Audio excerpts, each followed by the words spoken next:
بسم اللہ الرحمن الرحیم ایاک نعبد و ایاک نستعین۔ میں آج اپنے ان سارے پاکستانیوں کا شکریہ ادا کرنا چاہتا ہوں کہ جو آج سڑکوں پہ نکلے، جنہوں نے مظاہرے کیے، پروٹیسٹ کیا، ایک الیکشن کمشنر کے ایک جانبدار فیصلے، ایک سازش کا حصہ بن کے، ایک مافیا کا حصہ بن کے اس نے جو فیصلہ کیا آج، اور جس کی وجہ سے میری قوم سڑکوں پہ نکلی، میں سب کا شکریہ ادا کرنا چاہتا ہوں۔ پہلے تو میں اپنی قوم کے سامنے یہ رکھنا چاہتا ہوں یہ کیا فیصلہ ہے، یعنی یہ توشہ خانہ کیا چیز ہے۔ توشہ خانہ وہ ہے کہ جب ملک کا پرائم منسٹر، اس کے وزیر، اس کے آرمی چیف، ان کو جب پریزنٹس ملتے ہیں، جب وہ اقتدار میں ہوتے ہیں، تو جب ان کو تحفے ملتے ہیں، تو یہ جو سارے تحفے ہیں یہ جاتے ہیں توشہ خانہ کے اندر۔ ایک پورا ریکارڈ ادھر قائم کیا جاتا ہے۔ اس توشہ خانہ سے ایک قانون کے تحت آپ فیصلہ کر سکتے ہیں کہ میں ایک آدھی قیمت، ہمارے دور میں آدھی قیمت ہم دے کے ہم وہ خرید سکتے ہیں وہاں سے۔ سارا ریکارڈ اس کا ہے پڑا ہوا ہے توشہ خانہ میں۔ تو یہ جو کیس اس نے کیا ہے، یہ جو کیس کے اوپر فیصلہ دیا ہے، میں آپ ساری قوم کے سامنے اب یہ کہنا چاہتا ہوں کہ جب بھی، اور انشاءاللہ ہم اب جا رہے ہیں عدالت میں آج سب کے سامنے کہنا چاہتا ہوں کہ یہ عدالت کے اندر کیس جائے گا اور اس میں ایک چیز غیر قانونی نہیں نکلے گی، کیونکہ سارا ریکارڈ اویلیبل ہے۔ اور جنہوں نے قانون توڑا ہے، توشہ خانہ کا قانون کس نے توڑا ہے؟ آصف زرداری نے اور نواز شریف نے۔ کیسے توڑا ہے؟ انہوں نے 4 مہنگی گاڑیاں اس توشہ خانہ سے نکالی ہیں۔ قانون یہ کہتا ہے کہ آپ گاڑیاں نہیں نکال سکتے، مجھے بھی ملی تھی۔ تو ان کے کیس تو سنے نہیں، ان کے 10 سال سے کیس پڑے ہوئے جو انہوں نے یہ گاڑیاں غیر قانونی طور پہ نکالی تھی۔ اور وہ جو کہ سارے میرے وکیل نے آج قوم کے سامنے بتایا کہ سارا ریکارڈ اویلیبل ہے، اس کے اوپر اس نے یہ فیصلہ کیا۔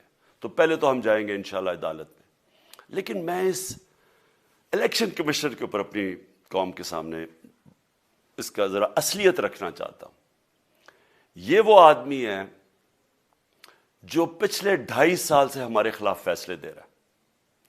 8 یا 9 دفعہ اس نے ہمارے خلاف فیصلہ دیا، ہم عدالت میں گئے اور عدالت نے اس کے فیصلے اوور ٹرن کر کے ہمارے حق میں فیصلے دیے، کیونکہ اس کے جو فیصلے تھے وہ غیر جانبدار نہیں تھے۔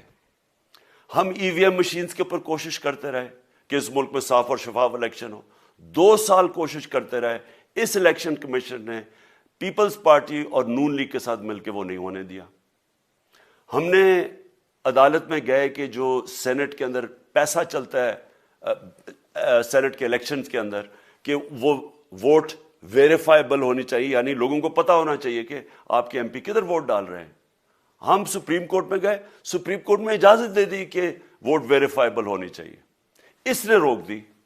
اس کے بعد یوسف رضا گیلانی کا بیٹا پیسے دیتے ہوئے پکڑا گیا ووٹ خریدتے ہوئے، اس نے کوئی ایکشن نہیں لیا۔ یہ اس نے جب ہمارا یہ ابھی جو آڈیو لیکس ہوئی ہے، اس کے اندر کیا چیز آئی ہے سامنے؟ آڈیو لیکس میں یہ سامنے آئی کہ نون لیگ کے ساتھ بیٹھ کے یہ فیصلے کر رہا تھا کہ کون سے حلقے ہمارے کمزور ہیں اور کدھر پی ڈی ایم کی ووٹ جو تھی ہمارے حلقوں سے دگنی تھی۔ اس نے ان کے ساتھ بیٹھ کے فیصلے کیے۔ یہ جو ابھی حال ہی میں الیکشن ہوئے ہیں، اسی الیکشن کمیشن نے، اس نے پہلے بھی جب پنجاب کے بائی الیکشن ہوئے تب بھی پوری الیکشن کمیشن کی مشینری نے ان کی مدد کی، اور اس کے گورنمنٹ بھی پنجاب میں انہی کی تھی، گورنمنٹ کی مشینری نے بھی پوری مدد کی۔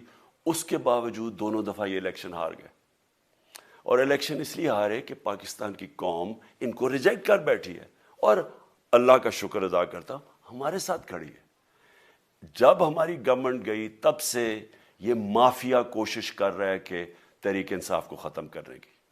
پہلے تو انہوں نے گورنمنٹ گرائی بیرونی سازش، پھر انہوں نے کروڑ روپیہ خرچ کیا، 20 یا 25 کروڑ روپے کی ووٹیں خریدی، لوگوں کو لوٹا بنایا، ہماری گورنمنٹ گرائی۔ اس کے بعد جب ہم نے مظاہرہ کیا، پرامن مظاہرہ، آئین اور قانون میں رہتے ہوئے، ہمیں آئین اجازت دیتا ہے پرامن احتجاج کرنے کی، ہم نے پرامن احتجاج کرنا تھا۔ انہوں نے جس طرح ایک بیرونی جو آج بھی وہ سائفر اویلیبل ہے جس میں واضح ہے کہ ان کو باہر سے مل کے انہوں نے ایک گورنمنٹ گرائی تھی. سب کو پتہ ہے سندھ ہاؤس میں 20-25 کروڑ روپیہ چلا اور گورنمنٹ انہوں نے گرائی. اس کے اوپر مظاہرہ ہم نے کیا 25 مئی کو. انہوں نے جس طرح کا ظلم و تشدد کیا ہمارے اوپر پاکستان کی تاریخ میں ایسے کبھی نہیں ہوا. عورتوں بچوں کے اوپر دیکھ رہے ہیں فیملیز, انہوں نے شیلنگ کی, گھروں میں گھس گئے رات میں, جو پنجاب پولیس کو انہوں نے استعمال کیا اور انہوں نے سمجھا کہ پارٹی کراش ہو جائے گی. پھر بھی نہیں ہوئی. پنجاب کے بائی الیکشن ہار گئے. پھر انہوں نے میرے اوپر کیسز کرنے شروع کر دیے. کبھی عدالت میں ایک کیس ہوتا, کوئی 24 FIR ہے میرے اوپر.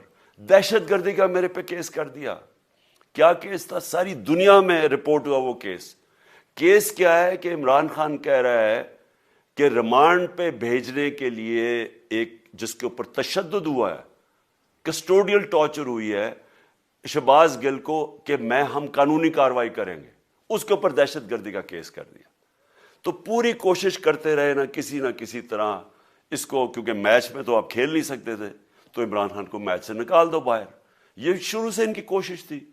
پتہ ان کو چل گیا کہ عوام آ گئی ہے کھڑی ہو ہمارے ساتھ.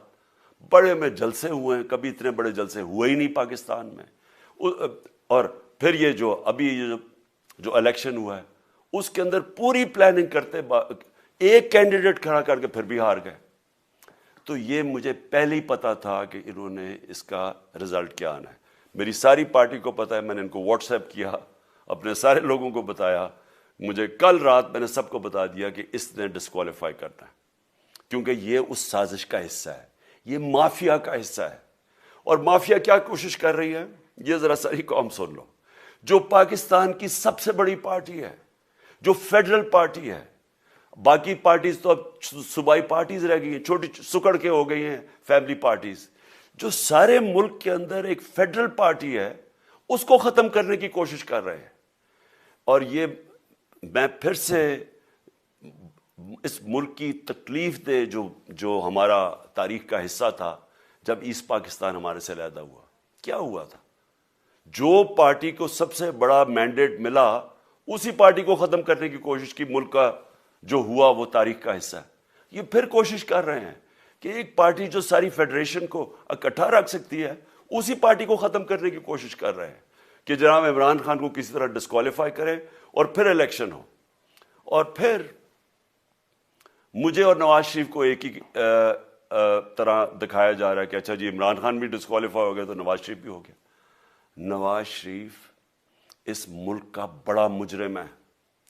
30 سال سے چوری کر رہا ہے اس ملک کا پیسہ باہر. بڑے بڑے محلات ہیں اس کے اور اس کے بچوں کے باہر. ایک رسید نہیں دکھا سکتا کہ پیسہ کدھر سے آیا. میں نے کرکٹ کھیلتا تھا تو میں نے ایک فلیٹ خریدا. میں تو پبلک آفس ہولڈر بھی نہیں تھا. 34-35 سال پہلے میں نے فلیٹ خریدا جب کرکٹ کھیلتا تھا. اس کے باوجود میں نے 8 مہینے عدالت کے اندر ایک ایک رسید بتائی کہ مجھے کدھر سے انکم آئی, کدھر سے آمدنی آئی, اور باہر سے حلال کے پیسے کی جو میں نے جو خرچہ جو خریدا فلیٹ, اس کو جب بیچا بینک کے تھرو پاکستان میں پیسہ لے کے آیا, اپنے ملک میں پیسہ لے کے آیا, اس کی بھی منی ٹریل تھی. عدالت نے مجھے صادق اور امین کہا, اور مجھے مقابلہ اس آدمی سے کر رہے ہیں جو اربوں روپے کی پراپرٹیز لے کے بیٹھا ہوا ہے. کبھی کوئی جھوٹ بولتا ہے کہ جی مجھے قطری کھاد کے جی قطری نے پیسے دے دیے, کبھی وہ کہتا ہے یہ ہے وہ ذرائع وہ فیل ہو جاتا ہے, وہ بیٹی کہتی ہے میرے لندن تو چھوڑو پاکستان میں کوئی پراپرٹی نہیں ہے, اور پھر پراپرٹی نکلا. یعنی جو بتا ہی نہیں سکتے کہ اس ملک سے باہر اربوں روپے کی پراپرٹیز ہے, اور اس کو اور میرے ساتھ کر رہے ہیں کہ جی آپ دونوں ڈسکوالیفائی ہو گئے. اور جو سب سے شرمناک چیز کیا ہے کہ جس آدمی کی ساری پراپرٹی سب پاکستان سب ڈکلیئرڈ اپنے نام پہ, اس کو ڈسکوالیفائی کر رہے ہیں, اور یعنی میچ سے باہر رکھنے کی کوشش کر رہے ہیں. اور کن کو اس ملک میں بچایا جا رہا ہے؟ اس ملک کے بڑے بڑے مجرم جن کے